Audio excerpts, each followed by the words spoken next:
Now, screen actor Frank Lovejoy comes to the NBC microphone as reporter Randy Stone on Nightbeat. But first, let me tell you about some of our other mystery features heard on this station of the NBC radio network. This Sunday, the Falcon brings you mystery, adventure, and intrigue as he investigates the case of the Helping Hand. Later Sunday, make a date to hear Lloyd Nolan as he brings you thrill-packed listening as Martin Caine, Private Eye. And every Monday evening, you're invited to tune to this NBC station for Dangerous Assignment, starring Brian Donlevy. Now there's Adventure with Frank Lovejoy, starring on Nightbeat on NBC. NBC presents transcribed Frank Lovejoy in Nightbeat.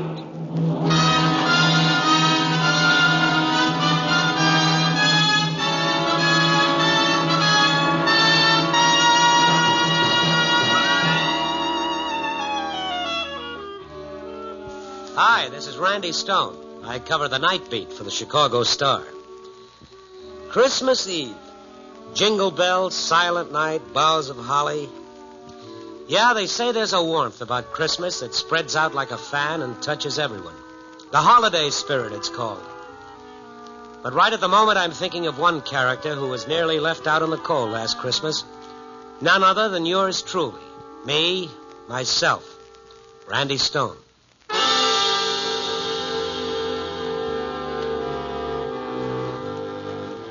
It started out like any other Christmas Eve.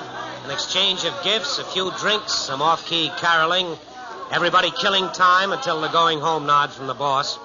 Everybody, that is, but me. No, I wasn't going home, because as far back as I can remember, Christmas has been another work day for Stone. I waited around for the noisy holiday gang to leave so I could settle down to work. And then Sam Bullock, the big boss, sent for me, and I walked across to his office. Oh, come in, Randy, come in. How are you, boss? Sit down, Randy. Oh, such politeness can mean only one thing. I'm fired. No, this is even more embarrassing, Randy. I'm going to give you a little something in the way of a present. Ah, I'll come back when you're sober. When's the last time you had Christmas off, my boy? I can't remember why. Well, you're having this one off. 5 days of it to spend with your family. Well, what family? Boss, you know better than that. What'll I do with myself? Well, a man who knows as many people as you do, well, it'll be the best thing in the world for you. Hey, yeah. Yeah, it might really be something. Say, I could call Alex Stevens. He's been bothering me for 8 years to spend Christmas with his family. Sure. Or maybe Alice over in Classified. You know, I'm beginning to like the idea. Okay, well, you'd better beat it before this noble impulse of mine evaporates. Well, you hang on to it. I'm leaving now. And, Randy. Yeah? Merry Christmas to you. Right back at you, Chief. And thanks for the break. The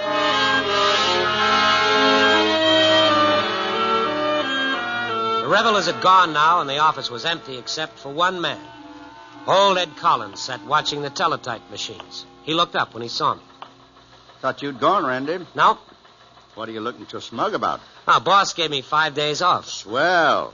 What are you going to do, go home? Home is a bachelor apartment on 7th Avenue. No, Collins, I'm going to call my old pal Alex Stevens in Decatur and tell him to meet the morning train. Good idea.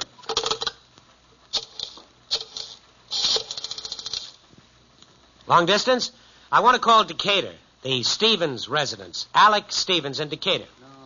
I'll wait. Mm-hmm. Phone's ringing all right. Good, good. Oh, this'll floor Alec. 8 years he's been after me. Must have an old maid sister-in-law or something. Careful, Randy. Tried to marry me off once when I was younger. Should have answered by now. Oh, what's that, operator? Oh, no. No use ringing anymore. He must have gone out of town for the holidays. Gone out of town, eh? Yeah. I guess I'll have to settle for female company.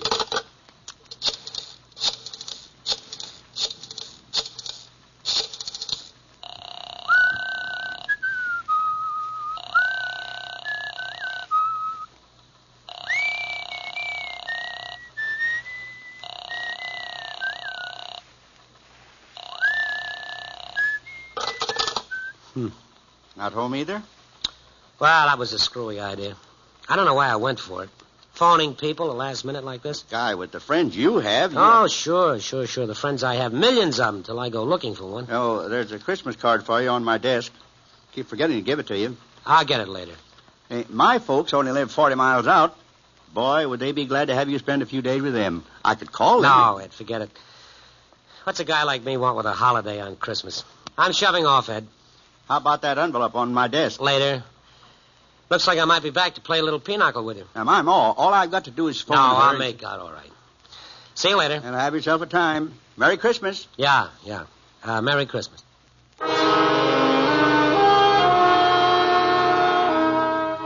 I didn't want to make any more calls in front of Collins, so I headed for the nearest phone booth. Well, I made another 3-4 calls. No dice. Randy Stone, a guy who couldn't walk a downtown block without saying hello to half a dozen people, couldn't find one lousy bum would be his friend tonight, Christmas Eve. I went back to the office hoping some big story had broken so that I could put myself to work. Nothing come in, Ed? Not a thing. Even the thugs are home tonight. Anybody phone me? No. Here's that letter I was telling you about. Oh, thank you. What's that, money? It's a 50-cent piece. What's he want, your autograph? It just says, God bless you, Mr. Stone, signed Catherine Malloy. I don't know any Catherine Malloy. Hey, this is all the earmarks of an office gag, and a pretty poor one at that. It's $50. Yeah, it'll buy a drink. Say, Randy. Yeah. I thought maybe you'd change your mind about going out to my folks' place. No, thank you, Ed. No, thank you. My Ma, she... No, I said no. Ed, no, thank you. Outside it was snowing, light and fluffy, like it had been specially ordered for the occasion. And the people went about their business humming and singing little snatches of song. You know, oh, what fun it is to ride in a one-horse open sleigh. Yeah, there was warmth and good feeling everywhere. But my mood was more than a match for it, and I was beginning to feel sorry for myself. Like an unwanted cat, I took my mood out to get it drowned at Bobby's bar. Randy, how are you, boy? How are you? Wow. What's with this place? It's like a morgue. Why, haven't you heard? It's Christmas. Yeah, I've heard. Will you put a dime in that thing and get something snappy? Okay.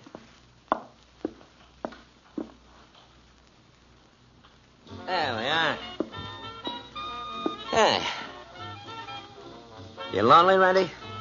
Get me a whiskey sour. Yeah. That's the way it is with me, too. I don't need nobody. Nobody needs me. It's all right, I guess, only 2 or 3 times a year you wish it was different. You know when it hits me? Christmas, Easter, and May 17th. That's the date my mother died. But Christmas and Easter was a big time in our house. You know, we had 11 kids. Look, why don't you write a book? You act like this was something new to you. To me, it's like this every Christmas. You know, the important thing is don't be alone. How much do I owe you? 50 cents. Here. You know, when you try and fight it, you gotta lose. Randy, are you going into a new business? What do you mean? Well, I thought maybe you might have gone into manufacturing. Manufacturing what? Coins. But, brother, if you are, you got a lot to learn. This is about the phoniest $50 I ever saw. Phony? Yeah. Give it to me. Yeah, That was somebody's idea of a gag. Some half-wit in the office. Ain't much of a joke, I'll tell you. Mrs. Malloy, huh? I'll fix those guys. You gone? Yeah. Hey, well, what's your hurry? You ain't gonna leave me here alone, are you? Wait till somebody else comes in. So long, Bob. Well, you ought to stick around so we can talk, Randy. You're wasting it on me. Okay, Randy, but remember what I said. Don't be by yourself. Whatever you do, don't get to be alone.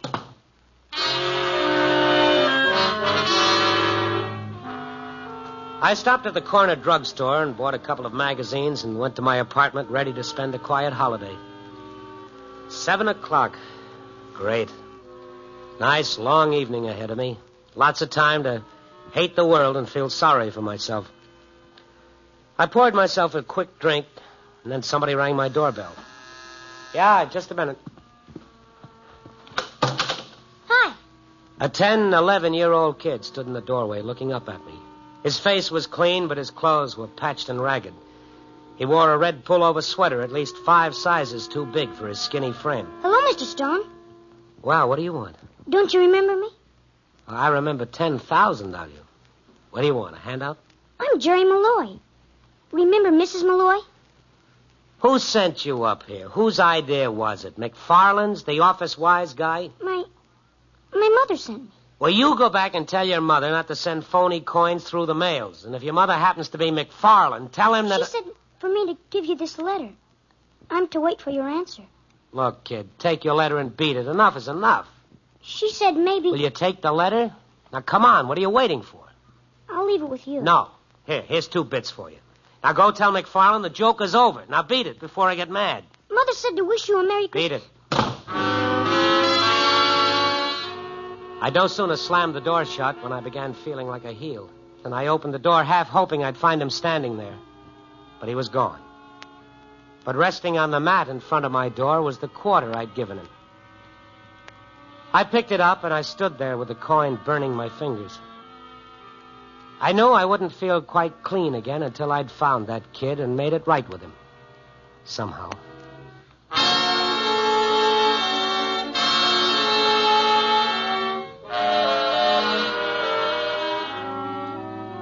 I had to get to the kid, but how? The logical starting point seemed to be the newspaper office. I put my coat on. I was about to leave when a sharp knock sounded on my door. I opened the door and a policeman came in. Mr. Stone? Oh, yeah, come in. Thanks. I'm Lieutenant Saunders. Know anything about this? Well, this envelope's addressed to me. Where did you get it? Do you recognize it? A kid came in here about 15 minutes ago and wanted to give it to me. You sure this is the same letter? Well, the writing's the same as another letter I got at the office. Why? What happened? The boy who brought you this letter. What's his name? I don't know. He said it was Malloy, but I don't think it is. Give me a description. Oh, he's, 10, 11 years old. 95 pounds, light brown hair, wearing a faded red sweater, patched trousers. What's this all about? Hit by a car. Driver picked him up and took him away. Hit? How bad? Nobody knows. Woman who saw it from a window thinks the kid was dead. The car got away? Yeah. She didn't see the license number. When we got there, we found this letter on the street. And the kid may be dead? Yeah, it looks like it. Said his name was Malloy, huh? Yeah, that's what he said. Can I see that letter? Maybe there's something in it. Sure. What's it say? It's kind of hard to read. Looks like some kid wrote it. Dear Mr. Stone, we're hoping that you'll come out to have Christmas dinner with us. I've told Jerry not to leave till he brings back your answer saying yes. It's signed Mrs. Catherine Malloy. I don't know a Catherine Malloy. Well, maybe they mistook you for somebody else.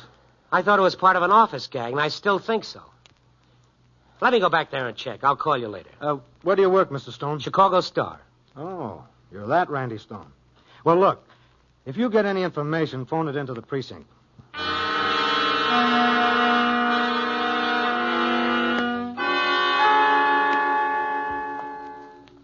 Hi, Randy. What's the matter with you? Look like you've been run over by a streetcar. Well, that's how I feel. Collins, you gotta help me. Well, if I can, sure. What is it? Now, first of all, tell me. Did anybody in the office plant a phony coin in an envelope and send it to me in a Christmas card? Well, not that I know of. Who'd pull a crazy stunt like that? I don't know. I gotta find out about that kid. What kid? Well, he came to my apartment with a message, and on his way home, he was hit by a car. Bad? A driver picked him up and took him away, and the cops think that he was dead. And you don't know the kid? No. He said his name was Jerry Malloy. He said it like it should have meant something to me. But it doesn't. I've never seen him before. Well, maybe it's someone you've forgotten. A guy meets a lot of people in this business. Yeah, that could be. I want you to do something for me, Ed. What? Check with as many of the boys you can reach at home. Find out if they know anything about the kid, and then phone the police and see if they've found him. If you want me, I'll be in the library. What are you going to do there? Well, something that makes me shudder, but I'm going to do it anyway. What's that? I'm going to dig back through all my stories for the past year and see if I can find a Mrs. Malloy. Maybe you didn't use her name. Well, I'll see what I can find. You get busy on that phone.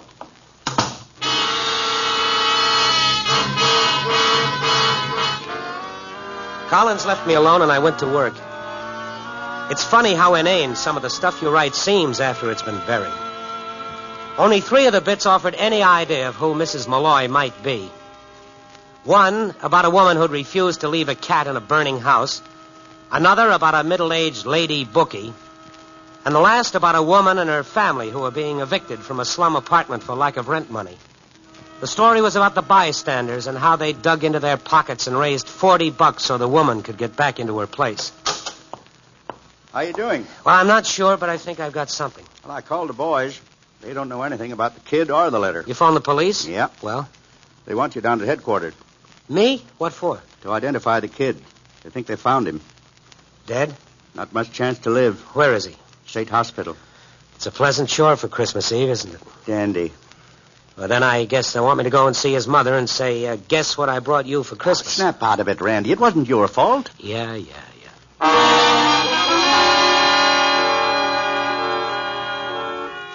I phoned headquarters, and they sent a radio car to get me. From there, we went to State Hospital. Lieutenant Saunders was there waiting for me. A nurse led us down a long hallway. Severe concussions and possible internal injuries, the doc said. Doesn't think he'll live. In here. This is the boy. Go on, Stone. Take a look. All right. Well, is that him? No, that isn't Jerry Malloy.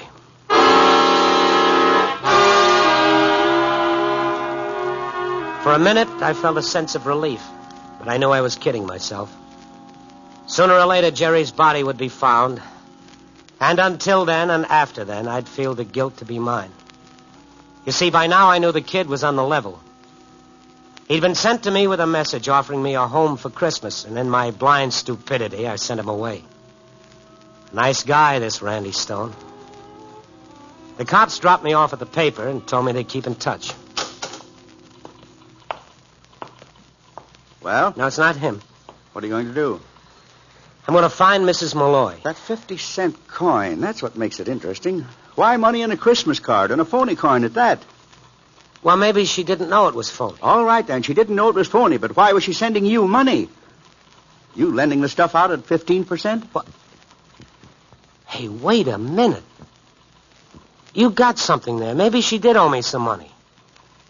That woman that was tossed out on the street, $40 we raised for her, she took my name and said she'd send me my $5 back. Well, can you remember where she lived? It was on the south side. I remember the building. Yeah, I can find her. Collins, I can find that kid's poor mother. Well, isn't that what you wanted? I don't know. You know what I really want? I'd like to start this whole evening over again. Think you could arrange it for me?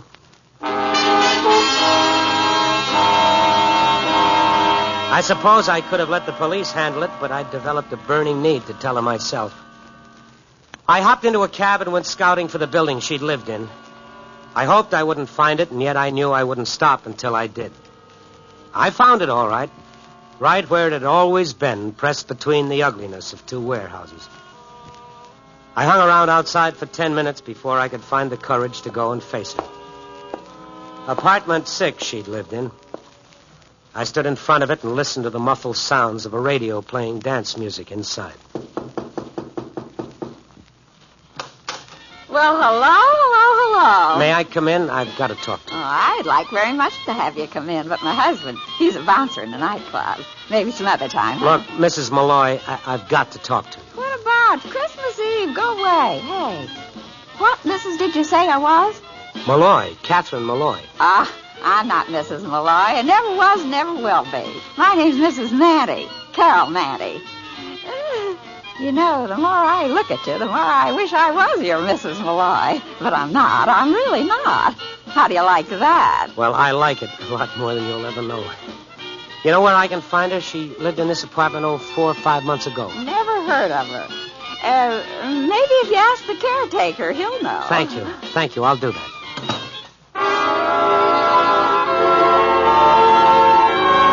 I was glad this woman wasn't Jerry's mother. I'd built a picture of Mrs. Malloy that didn't jive with a slightly tipsy frump staring at me out of hazy eyes. I called him a caretaker. Yes, Mrs. Malloy lived here, but she'd moved a couple of months ago, and he didn't know where to. He told me to try Kozlov's grocery store. The storekeeper there was a living city directory.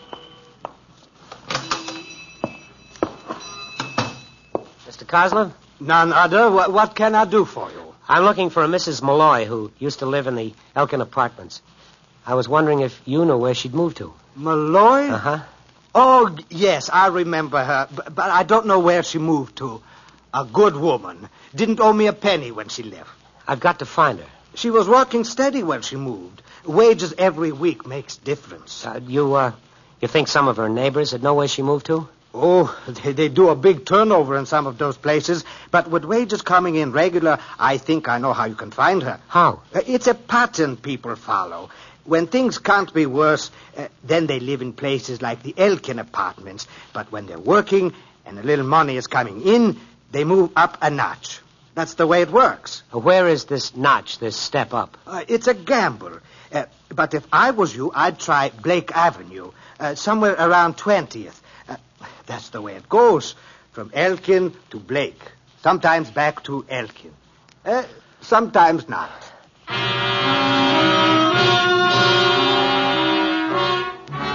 Sometimes 3 hours can be an eternity. It was 10 o'clock now. 3 hours since the kid had knocked on my door. The streets were full of happy, smiling people, and the snow made everything look like a Christmas display window in one of the big stores. I'd have given 10 years' salary to be like the people rushing into the stores for the last-minute presents for Aunt Agatha. I went into the stores all right, but to ask them if they knew where I could find a dead kid's mother. Took me about 15 calls to locate her. A druggist gave me her address, 1461 Burkell Street, apartment 9. Before going there, I called the office. Hello? Oh, Ed, anybody phone? Nope. I guess I haven't found him yet. Well, how about the mother, Mrs. Malloy? You think she'd have called the police by now? Yeah, you'd think so. Well, maybe she didn't phone because she thought the kid was in good hands. Well, it wasn't your fault, Randy. Well, I've located her. And now comes the pleasant part of the job, telling her about it. How will I start? Merry Christmas, Mrs. Malloy, and a Happy New Year. May the New Year bring you all... Why are you going off the deep end like this, Randy? Yeah, I know. It wasn't my fault. I was just an innocent bystander. So long.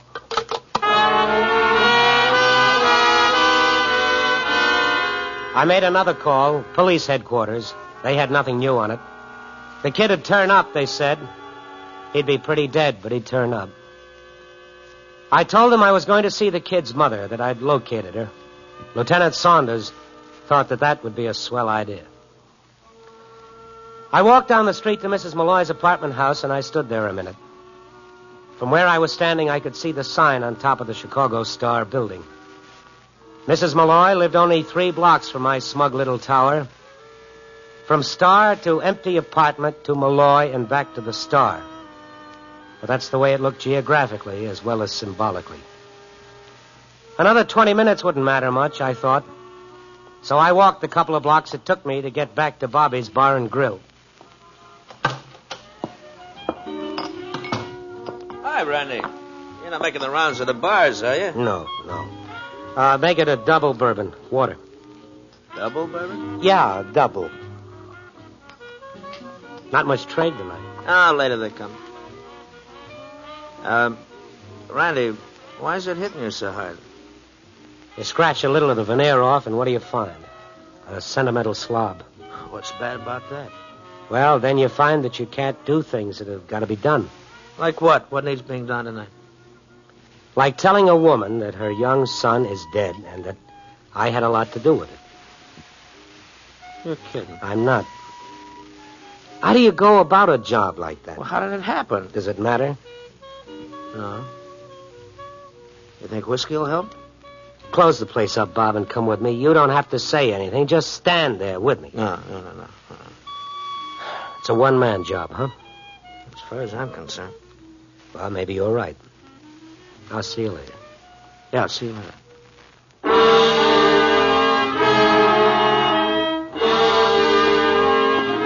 I climbed up the creaky old stairs. It was no better than a tenement house. Only one thing distinguished it from a slum, and that was a cool, clean smell. The walls were torn and the woodwork was scarred and marred, but it was clean. I know it's crazy, but I got a lot of courage out of that feeling of cleanliness. I stood in front of apartment 9, listening. And then I knocked on the door. Who is it? It's me, Randy Stone. Mr. Stone, how welcome you are. Come in. Thank you. I'll close the door to the children's room. They are only fallen asleep, and if they hear us, They'll be sure you're Santa. She walked away to close the door, and I wondered how I'd ever come to forget Mrs. Malloy. Her face was overflowing with a deep spiritual beauty that lighted up the whole room. She came back and sat down near me. I'm so happy you hadn't forgotten me, Mr. Stone. I was afraid you might have. Then when I was able to make a small payment on that loan, I thought I would ask you to come to see us. God will never let me forget what you did for us that night, Mr. Stone. Mrs. Malloy, I don't mean to embarrass you, really, I don't. But I knew if you possibly could, you would share some part of Christmas with us.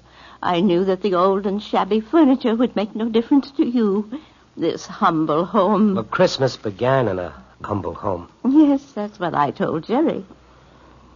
Mrs. Malloy, about Jerry, I don't know how to say it. Say what? What is it, Mr. Stone? Well, about Jerry not being home. I don't understand. The bedroom door opened and a boy walked out. I caught my breath and held it. It was Jerry. Jerry! Hello, Mr. Stone. Jerry Malloy, go back to bed this minute. Oh, no, please, let him stay. Jerry, I heard that you were hurt. Oh, that. I was just shook up a little. The man drove me home. Jerry, you didn't tell me about that. It was nothing. Jerry, when you knocked on my door... I told Ma all about it. About the way you made me come into your room and have some fruit and candy. And how glad you were when you read that letter. That's right. And he told me how you said you would get down to our house tomorrow night if it was the last thing you ever did. That's what you said, wasn't it, Mr. Stone? I tell you, Mr. Stone, this boy of mine is uncanny. Do you know what he told me? He said he shouldn't be surprised if you came down to visit us tonight. Did you say that, son? Didn't you, son? Yes. Tell him your exact words, Jerry. Go on. Mr. Stone is no stranger. Say it, Jerry. I said I wouldn't be surprised if he even comes to see us tonight. He needs us that bad for Christmas.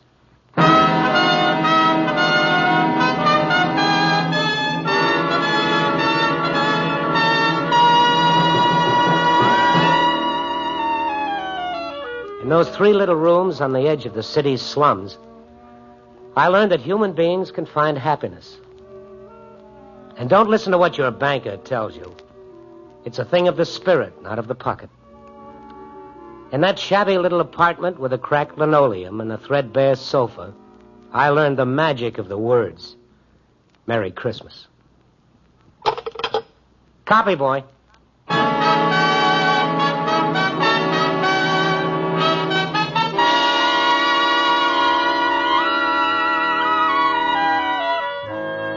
Nightbeat, starring Frank Lovejoy, is produced and directed by Warren Lewis, edited by Larry Marcus. Tonight's story was written by Warren Lewis and Lou Rusoff, with music by Robert Armbruster. Featured in tonight's cast were Kate McKenna, Sammy Ogg, Ralph Moody, Jan Arvan, Bill Conrad, and Gail Bonney. Don Rickles speaking. Our star, Frank Lovejoy, and all of us on Nightbeat wish you a very Merry Christmas. 3 chimes mean good times on NBC. Saturday morning, hear Mind Your Manners, and later the Somerset Maugham Radio Theater starring Peggy Ann Garner. This is NBC, the national broadcasting company.